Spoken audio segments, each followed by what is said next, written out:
Chapter 20. I had to admit, Toby had been pretty good at stealing a dog.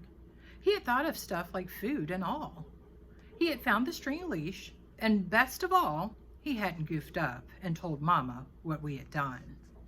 So I felt kind of bad about taking Willie back to Carmela's without him. I knew he'd be mad as all get out. And I knew Mr. White would be mad as all get out if I missed school again and didn't bring a note from Mama. I knew he'd have a meeting with the principal, like he warned me would happen. A meeting to talk about me and how much I'd been messing up. A meeting about why my mom wouldn't answer Mr. White's letters and all. I knew what was ahead of me if I did what I'd planned, but I was going to do it anyways. I made sure Toby was in his classroom. Then I hurried back outside and raced over to the old house. I couldn't hardly get my feet to go fast enough as I pushed through the bushes on my way back. "Please, Willie, be there. Please, Willie, be there," I said over and over inside my head. As soon as I rounded the corner of the house, I heard Willie's happy little yips. "Hey there, fella," I called, hurrying over to the porch. Willie stuck his head through the torn screen and wagged his whole body. I sat on the step and let him jump through the screen door onto my lap. "How you doing, fella?" I said, scratching the top of his head. He sniffed my backpack, making little snuffling noises. I pulled out the peanut butter sandwich I had brought him and tore it into pieces. He gobbled them up, swallowing them whole without even chewing. "Ready to go home?" I said. Willie perked his ears up and let out a little bark. That dog sure was smart. I untied his leash and started for the path that led to the road. But as I was crossing the clearing where Mookie had camped, I noticed something that made me stop. A little green dog collar lying on top of the dog that Mookie used to sit on. My heart dropped with a thud. That collar looked familiar. I picked it up and studied the tag. Yep, there it was, plain as day, Willie. I turned it over and read, Carmela Whitmore, 27 Whitmore Road, Darby, North Carolina. I felt a big blanket of shame fall over me. Mookie had found Willie's collar. He had known the truth about Willie. He had known the truth about me. I looked down at Willie. He was watching my face like he knew every thought in my head. "Mookie knew about us, Willie," I said. Willie whined and wagged his tail. "I wonder why he was so nice to me," I said. Willie nudged me with his nose. I buckled the green collar around his neck and said, "Come on, Willie, let's go home." By the time I got to the corner of Whitmore Road, Willie was pulling so hard I thought the string was going to bust in two. I knew he was dying to race up the street, through the gate, up the porch steps, through the doggy door, and right into Carmela's lap. But I needed to slow down a minute. I had to make sure the coast was clear and nobody was outside. "Hang on, little fella," I said. I squinted up the road, checking out the yards and driveways. "Okay, Willie," I said, "let's go." I hurried toward Carmela's house. By the time we got to the hedge, Willie was practically going crazy, leaping and carrying on. I tiptoed along the hedge, trying to keep Willie from yanking the string right out of my hand. I hoped Carmela wasn't home, but when I got to the gate, I could see her car in the driveway.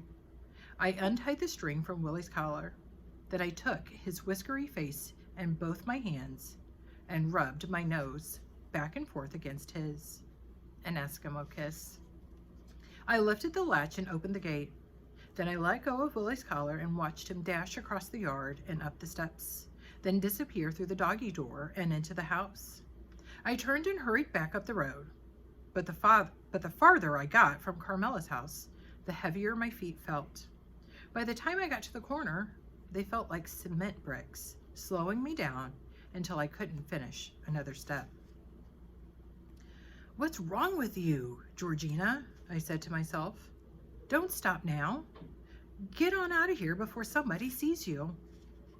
But I guess my heart was taking over my feet, making me stop, making me turn around, making me walk on back to Carmela's. I stood outside the gate. Music from a radio drifted out of the screen door. More than anything, I wanted to disappear, to leave Whitmore Road and never come back, to just pretend like I'd never laid eyes on Willie or Carmela. But I couldn't. I took a deep breath and put my hand on my heart. I could feel it beating fast and hard. Then I opened the gate and made my cement feet walk up the sidewalk to Carmela's door. Carmela, I called through the screen. Georgina, Carmela squealed from inside. Guess what? She came to the door carrying Willie. He was licking her face all over and wiggling his whole body.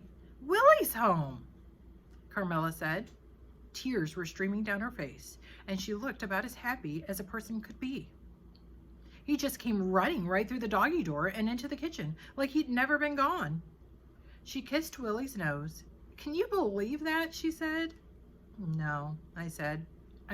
I mean, yeah, I can believe that. 'Cause, come on in, Carmela. Carmela pushed the screen door open. I'm going to give him a bath. He's a mess. I stepped inside. But first, Carmela said, I'm going to cook him some sausage. Carmela, I followed her down the hall into the kitchen. I need to, But Carmela wasn't listening. She was humming and talking to Willie while she put little sausages in a frying pan. Carmela, I said louder than I'd meant to, because it sounded like a yell. She looked at me kind of surprised. I need to tell you something, I said. She put a lid on the pan and turned to me. Okay, she said.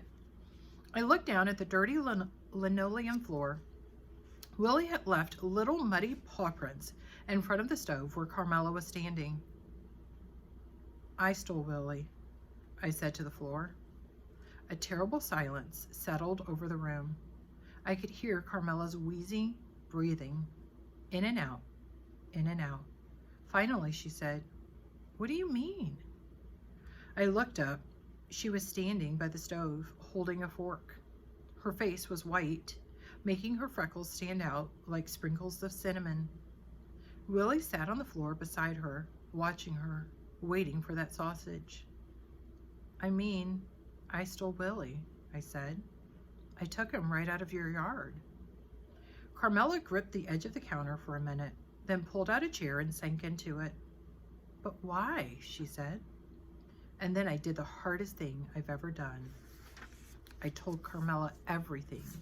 I started with those 3 rolls of quarters and the wadded up dollar bills in the mayonnaise jar. And I ended with Mookie leaving Willie's little green collar on that log. And then I waited for Carmela to hate me. But you know what?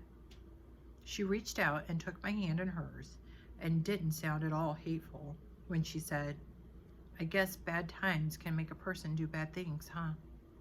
I hung my head and couldn't get myself to say another word.